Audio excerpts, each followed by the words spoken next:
I ended up going to a school called the Citadel.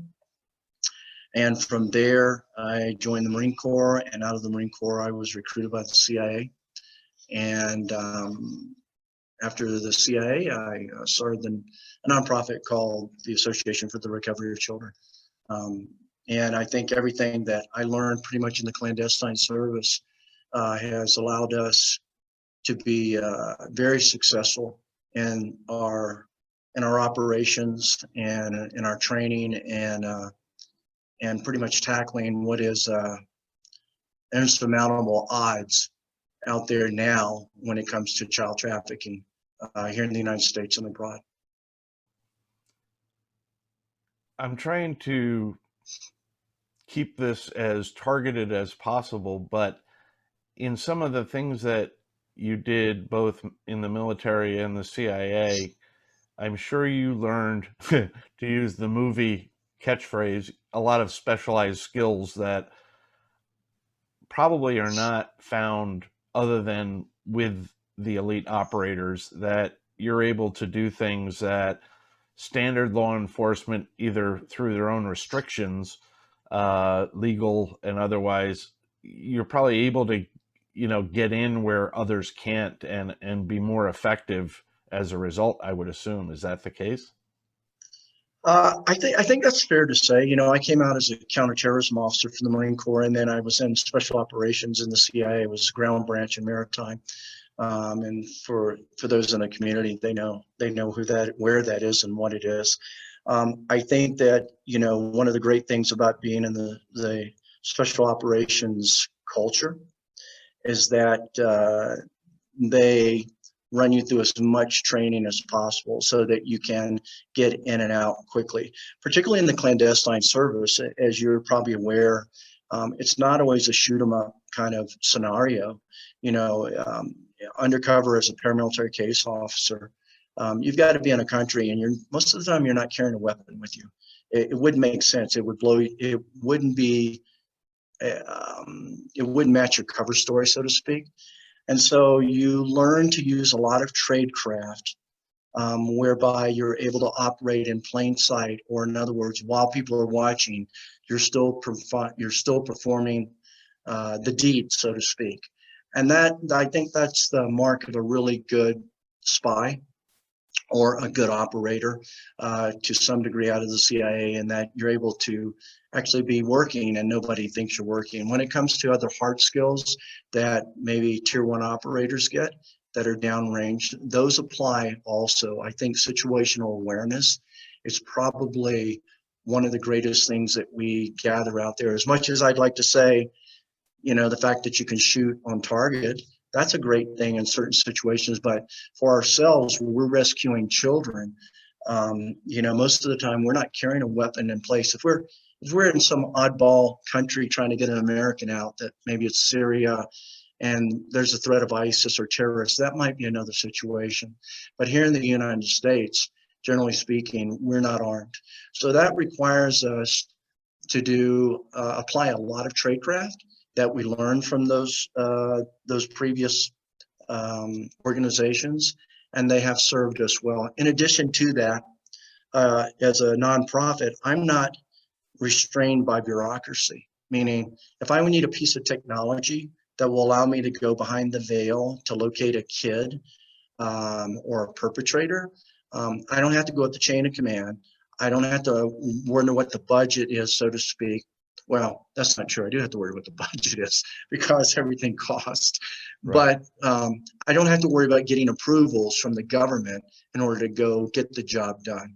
And a lot of my friends who work FBI, CIA, or NSA, or whatever it may be, even law enforcement, it is what frustrates them most is all the red tape and whatever hoops they have to jump through just to accomplish a mission, so to speak.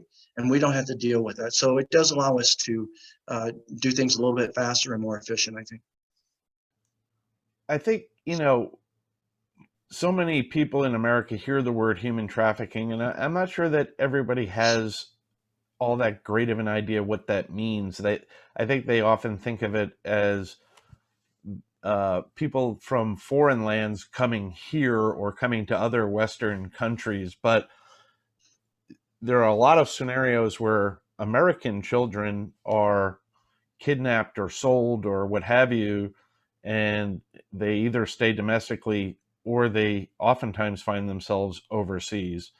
I remember in a previous interview you did that, one of the things that you focused on was the idea that oftentimes God shows up when you feel like your options have run out, and it's just amazing to me some of the stories that I have heard, because I've watched a few different interviews of yours, and when you have gone overseas, um, how do the children typically get there? Is it typically a parent, or is it typically some kind of organization, gang, cartel, or is it is it organized or disorganized? I guess is the best question.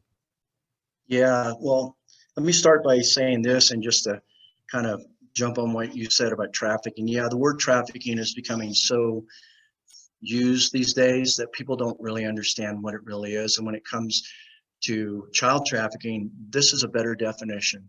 It is basically paid child rape. That's it. Someone pays money and says, let me rape this little kid that's under 18. Okay, so that's what it really is. And that rape will include drugs, it will include torture, it will include starvation, it will include some of the worst case scenarios that you can even think of. In fact, so much to the point that when we have staff meetings, oftentimes some of our operators will say, man, you know what? Animals don't even do this to other animals, what humans do to other humans. So that's what it really is. And yes, we have a problem here in the United States. It's not just happening over there. The business model of human trafficking, whether that's labor or sex or children for pornography or whatever it may be, has turned into a very sophisticated business model. And it makes a lot of money, millions and millions and millions of dollars. In 2019, we had, I believe, 421,000 missing kids in America. So that's missing. So they could be runaways, they could be trafficked, they could be whatever. But I always ask people, do you see 421,000 children walking on the streets of America? So if you don't, then the question is, where are they? So the transportation model, the logistics of moving commodities, in fact, this could be children for sex slavery or pornography or whatever, is so organized and so sophisticated now that we're not even stopping it. So the question remains for law enforcement, if you can't determine what the routes are for child trafficking, then what else could be trafficked? Could nuclear weapons be trafficked? Can drugs be trafficked? Can weapons be trafficked? These are the hard questions that I think DOJ and people and local law enforcement need to really focus in on, because we have a national security issue here. And the fact that we don't even know, we can't even stop the trafficking of children, so to speak. So there's all these different tiers, these levels. There's the guy in the local town that grabs a kid and probably keeps the kid in the basement for his own pleasure or her own pleasure or whatever it may be. And then there's the people that may collect more children and sell them to different gangs. And then there's the children that get absconded and then they're sold overseas. And then there's the elite that basically can take kids on their airplane. I mean, there's a whole, the mechanism is pretty big. And it's very sophisticated. And this is why I tell a lot of my colleagues, and no disrespect for anybody that goes overseas to rescue kids at all, because it's just tough and it's dangerous. But we have a bad problem in our own backyard here, a big problem.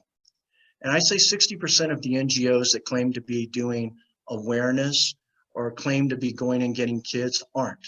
What they're doing is they've created these great business models with great government grants and they pay great salaries. That's about 60%.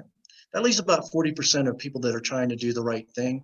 But a lot of those organizations are falling on their sword because they're aware, but they're not equipped. They don't really know how to run an operation in the United States. Now, if I go overseas to any third world country, I can pay somebody $200 and say, why don't you find me 20 kids that are being trafficked? And you know what? Give them a day or so, they'll find 20 kids for you, and you can take your camera and you can film your rescue.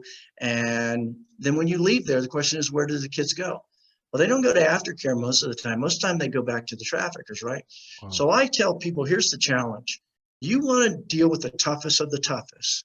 Start rescuing children here in the United States that are being trafficked every single day by pimps and all kinds of stuff, and understand the AO here, the area of operation. And I'll tell you something, it is not easy. It's very sophisticated. And in addition to that, Richard, add corruption to the top of that.